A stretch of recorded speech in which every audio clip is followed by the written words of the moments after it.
Le Grand Matin Sud Radio, la vérité en face, Maxime Liédot.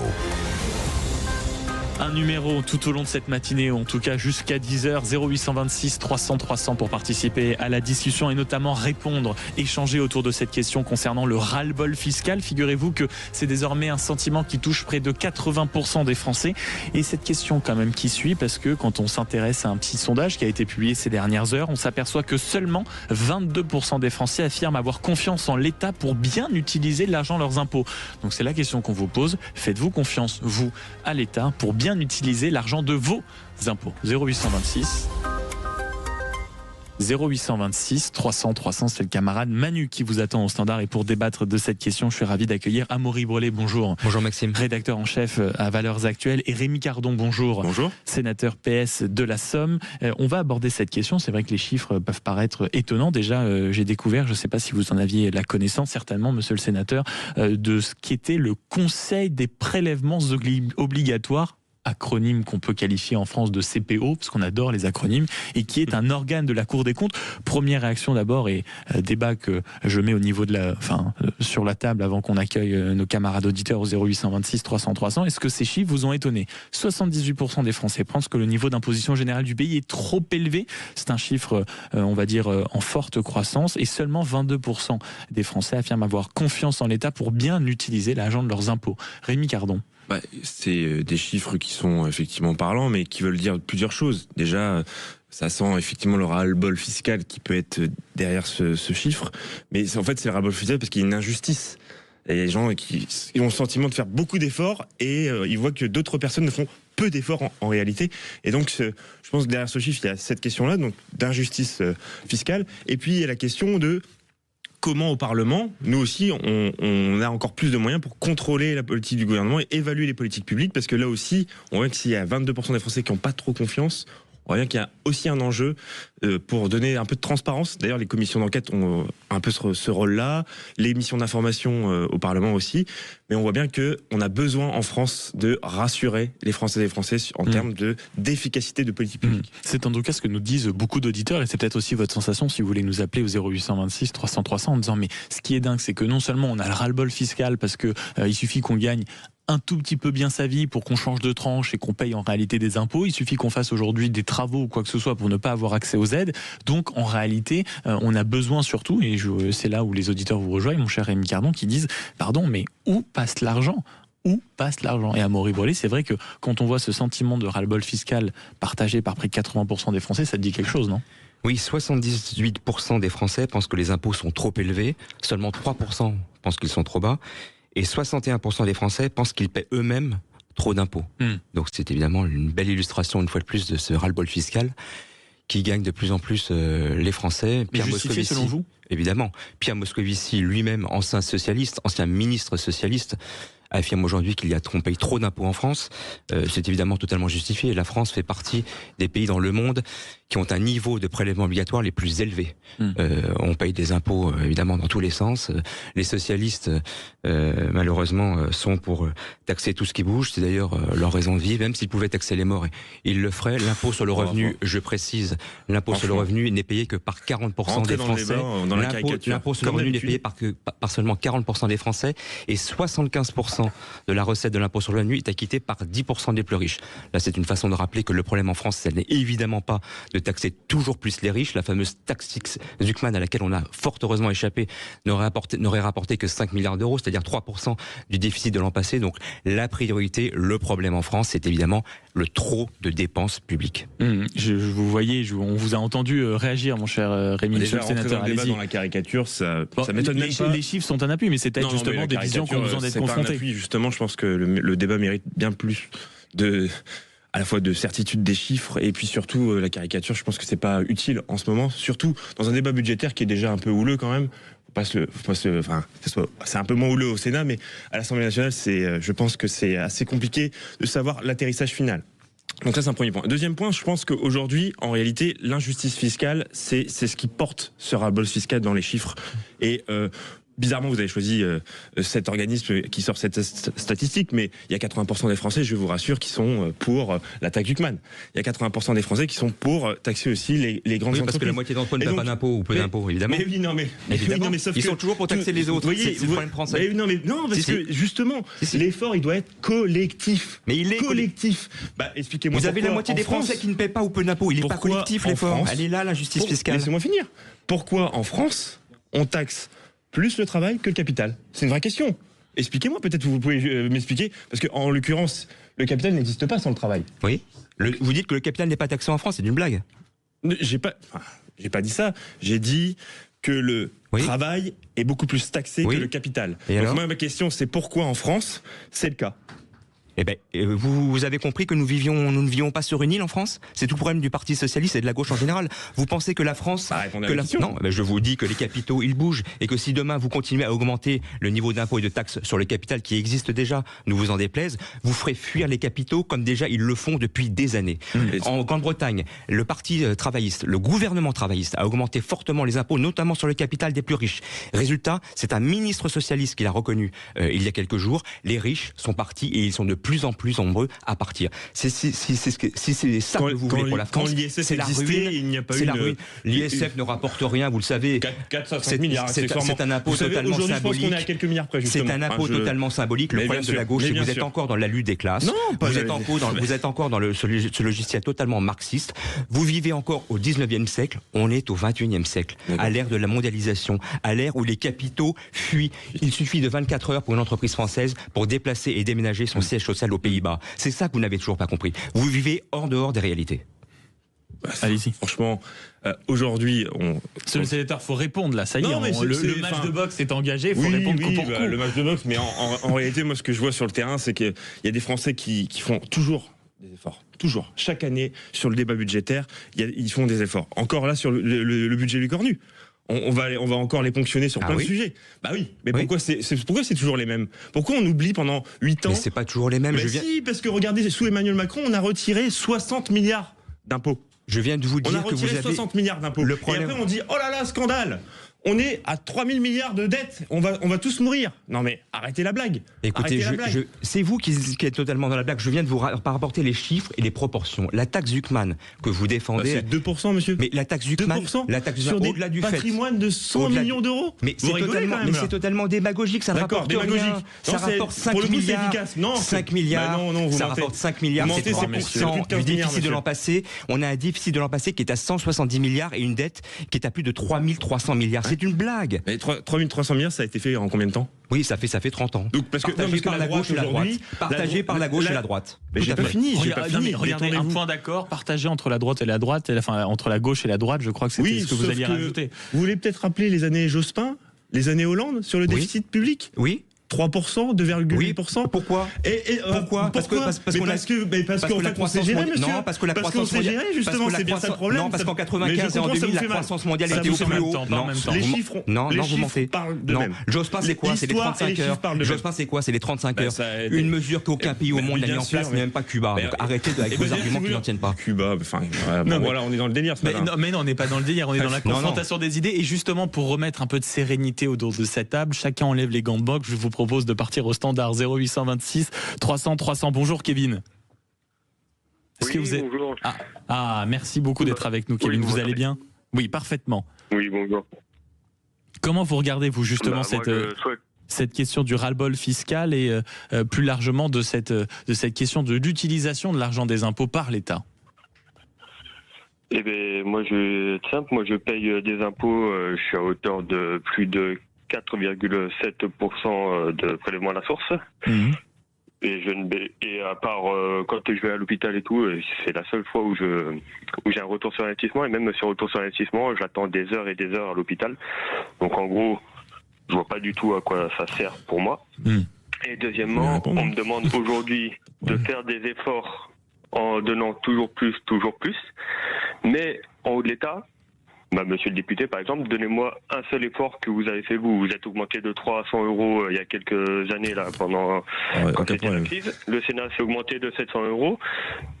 Quelles sont les mesures que vous prenez vous pour réduire ces dépenses? Mais sur votre portefeuille à vous, sur le portefeuille du Sénat, sur le portefeuille du gouvernement. En fait, personne au sein du gouvernement ou au sein des députés ne prend des réelles mesures pour vous savez, nous faire faire Kevin, des restez économies. avec nous Alors, comme il nous et dit à Rémi nous, Cardon, le on vient sénateur, nous dire à nous va justement vous répondre. Sur le premier point, c'est pour ça que les socialistes d'ailleurs ont demandé à l'Assemblée nationale, avec un amendement, une augmentation de 1 milliard d'euros pour l'hôpital public. Donc vous voyez, je dis pas que ça va vous limiter le temps d'attente, mais si on donne plus de moyens dans la logique des choses, il y a une efficacité meilleure et il y a plus de moyens humains pour répondre présent aux besoins. Ça c'est le premier point. Le deuxième point, c'est effectivement vous demandez aux uns et aux autres, notamment qui vous dirigent, qui sont les décideurs, les parlementaires, de faire des efforts aussi. Et ben puisque vous avez attaqué sur les frais de mandat, il n'y a aucun souci. D'ailleurs, vous regarderez sur mon compte Twitter que je suis peut-être un des seuls sénateurs à avoir fait la remarque au moment où je disais en réunion de groupe que c'était scandaleux. Au moment où on demandait à tout le monde de faire des efforts, qu'en fait il y a une augmentation de centaines d'euros sur les frais de mandat des sénateurs. Enfin, et ça c'est sur Twitter si vous voulez, si vous vérifiez. Donc m'attaquer là-dessus. Moi, je vais pas faire l'avocat de Kevin, mais Kevin peut très bien vous dire, vous avez protesté, c'est formidable, mais l'augmentation fut effective. Deuxièmement, puisque on aurait pu aussi parler aussi de la retraite des sénateurs, puisque ça fait partie des sujets. Il n'y a que la gauche au Sénat qui a demandé justement qu'on rénove cette retraite des sénateurs. Mais comme c'est verrouillé par le bureau du Sénat, par Gérard Larcher, après voilà, vous pouvez nous attaquer nous, mais je suis pas sûr. Mais vous êtes les premiers à défendre les mesures d'économie que vous pourriez faire personnellement. Mais s'il faut les faire, on peut les faire. En fait, moi, j'ai aucun scrupule avec ça. Et en l'occurrence, par contre, c'est effectivement pour des soucis d'exemplarité sur le moment présent, ça je suis d'accord, mais j'ai envie que tout le monde fasse des efforts. Bien sûr. C'est-à-dire qu'il y en a certains qui, aujourd'hui, ont des taux d'imposition qui sont similaires aux infirmières alors que c'est des milliardaires. Donc, au bout d'un moment, si vous voulez, aujourd'hui, moi j'estime que, et je peux vous comprendre, monsieur, vous payez des impôts.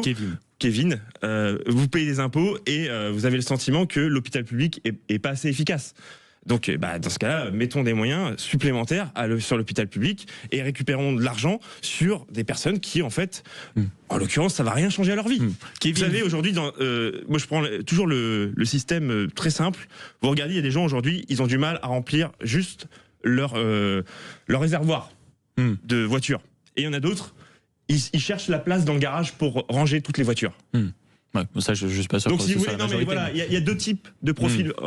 Alors, ils sont peu nombreux, mais ils ont l'air insolites financièrement. Donc, la question, c'est est-ce que on demande aux personnes où est-ce qu'on ponctionne l'argent selon vous avez bien compris. Et Kevin, vous avez eu la réponse, vous restez avec nous. 0826 300 300, on poursuit la discussion avec Rémi Cardon, sénateur PS de la Somme, et Amaury Bollet, rédacteur en chef à Valeurs Actuelles. Le nouveau numéro qu'on peut retrouver donc en kiosque et en ligne, c'est l'audiovisuel public sur le Grille, comprend tous les enjeux de la commission d'enquête parlementaire qui va instiguer sur France Télévisions et Radio France, donc à retrouver en kiosque ou sur le site de Valeurs Actuelles. On se retrouve dans une poignée de secondes avec cette question. Faites-vous encore confiance à l'État pour bien utiliser l'argent de vos impôts? Venez nous raconter un peu, nous dire ce que vous en pensez. Vous le savez, Sud est votre radio. On se retrouve dans une poignée de secondes. À tout de suite.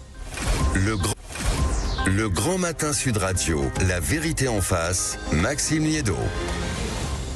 On est ensemble jusqu'à 10h et on continue le débat précisément au 0826 300 300, mais également sur le site, l'application et les réseaux sociaux Sud Radio. Ça concerne votre argent, ça concerne vos impôts. Et cette question, faites-vous encore confiance à l'État pour bien utiliser l'argent justement que vous distribuez tous les ans ou tous les mois en fonction de la façon dont en réalité vous êtes ponctionné? Ça peut être désormais le prélèvement à la source.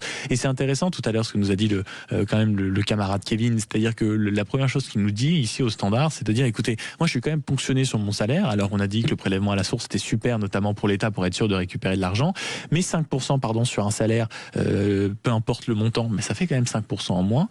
Et l'exemple de l'hôpital est parfait. C'est-à-dire que quand vous allez à l'hôpital, j'ai eu ça ce week-end avec une amie, elle a attendu, elle y a passé 12 heures. Elle a attendu assis 8 heures. Et on n'était pas aujourd'hui dans un pays du tiers-monde. Je veux dire, on est en France et on attend 8 heures quand vous avez une urgence. C'est ça qui est considérable et qui est incompréhensible. Je m'adresse à vous, monsieur le sénateur. Qu'est-ce qu'on fait et qu'est-ce qu'on répond à Kevin qui dit « Je suis ponctionné de 5% et quand je vais à l'hôpital, j'attends. Parfois, je suis mal soigné et j'ai quand même l'impression d'être dans des bâtiments en plein délabrement. » Rémi Cardon. On sort d'une première lecture sur le PLFSS, donc le projet de loi de finances de la sécurité sociale, et on voit bien qu'aujourd'hui, il y a un enjeu majeur, c'est de renforcer les moyens. Moi-même, il n'y a pas si longtemps que ça, pour mon enfant, j'ai fait aussi la salle d'attente à l'hôpital, mais en l'occurrence, je vois bien que plus on avance dans le temps, et puis on a le sentiment qu'il y a un manque d'efficacité, et donc la question des moyens est essentielle, et il ne faut pas avoir peur d'ajouter 1 milliard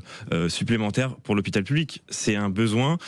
L'exemple, si je choisis l'hôpital, c'est pas qu'un petit symbole. Et ça soit l'hôpital ou aussi l'éducation nationale, parce que là aussi, moi, dans votre sondage, il manque peut-être des questions derrière.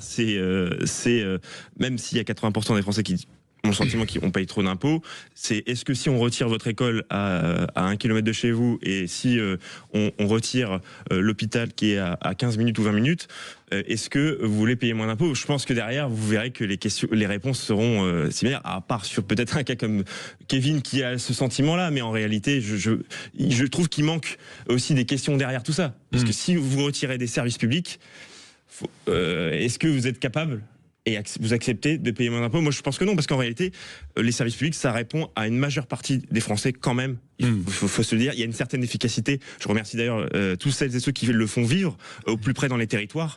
Bah oui, parce que oui, monsieur. Ils votent pour vous, c'est normal. Quand on vient de la Somme et que justement il y a des services publics qui sont centralisés sur des agglomérations comme Amiens et autres, et on voit bien qu'il y a des extrémités dans le département où justement il n'y a pas de service public, où il y a des difficultés. Croyez-moi que quand il y en a, pour eux c'est une chance et ils en sont fiers. Réponse de celui qui a un regard dubitatif pour le moment sur votre démonstration. Le problème de l'éducation nationale, il n'est pas financier. C'est le premier budget de la nation. Il est largement plus élevé que tous nos concurrents européens à population comparée. C'est d'abord un problème d'organisation. C'est d'abord un problème d'organisation. Pareil pour l'hôpital. Malheureusement, c'est un système qui confine à la déresponsabilisation générale. Problème d'organisation, la paperasse. J'ai fait 5 ans de médecine avant de faire du journalisme. J'ai passé des années à l'hôpital. J'ai vu comment ça se passe. C'est absolument hallucinant. Le poids de l'administration, le nombre de personnes qui sont là, qui n'ont absolument rien à y faire. Et puis, il faut quand même le rappeler, si aujourd'hui on paye trop d'impôts, c'est parce qu'il y a trop de dépenses publiques. Rien que sur la fonction publique d'État. Le nombre de fonctionnaires a progressé de 23% depuis 25 ans, soit plus d'1 million. Il faut tailler dans le gras des fonctionnaires.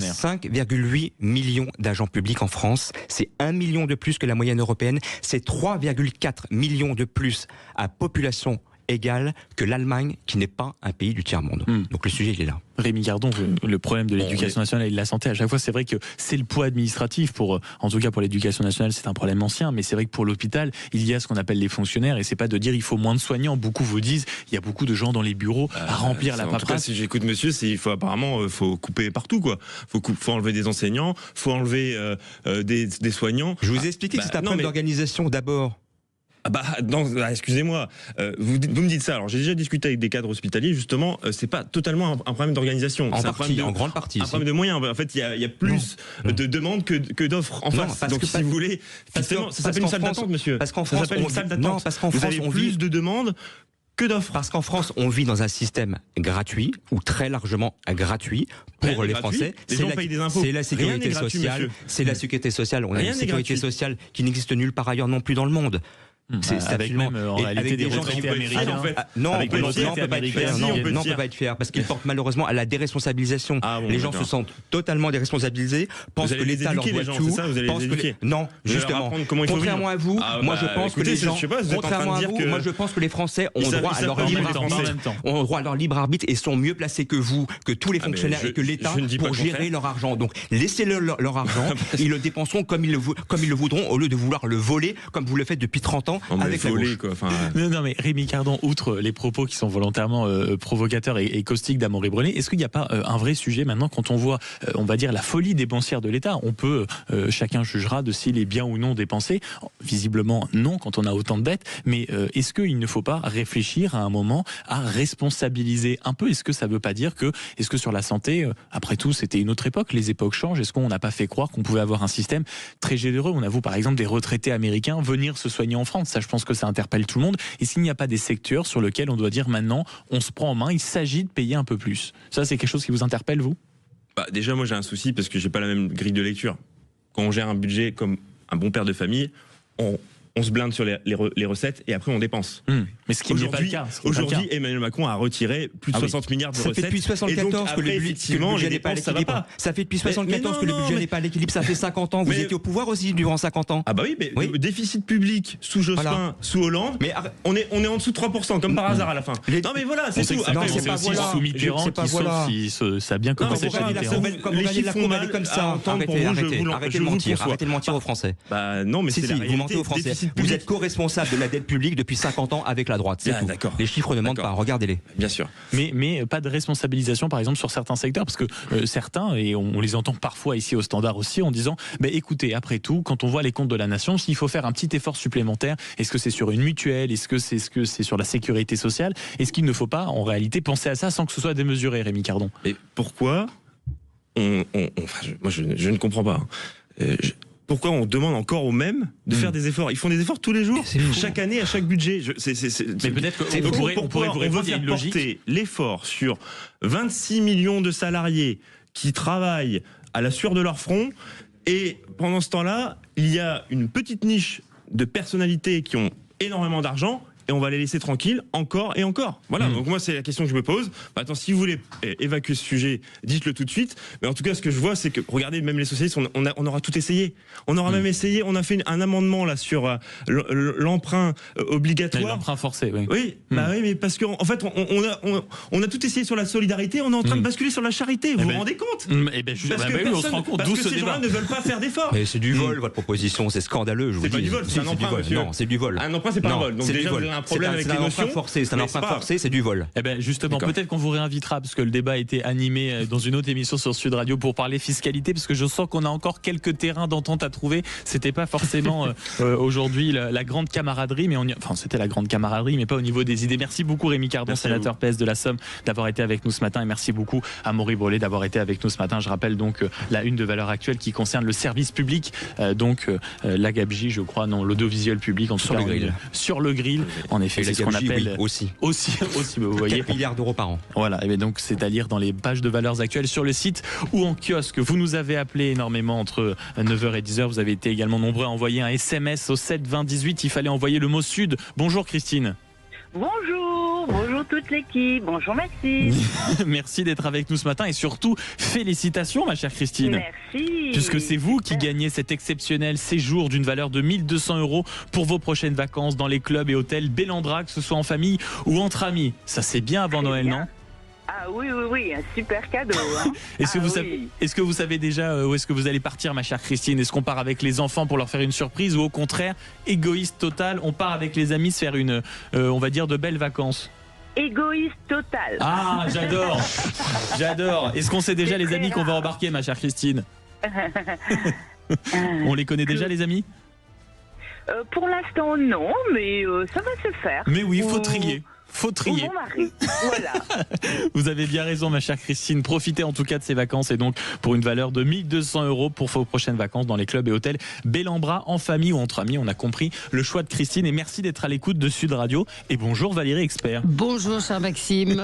Au programme de l'émission ce matin, et on vous retrouve évidemment juste après. Eh bien écoutez, 8 Français sur 10 se disent trop taxés. C'est une large majorité de Français qui jugent que le niveau de la fiscalité est beaucoup trop élevé. Alors évidemment, je vais vous demander, auditeurs de Sud Radio, de nous appeler pour nous dire ce que vous en pensez. Je pense pas qu'il y ait beaucoup de gens qui estiment qu'on... Non, vous en pensez quoi, Maxime? Ça laisse toujours 20% de ceux qui veulent être taxés un peu plus. Il y en a 3% qui estiment qu'on n'est pas assez taxé.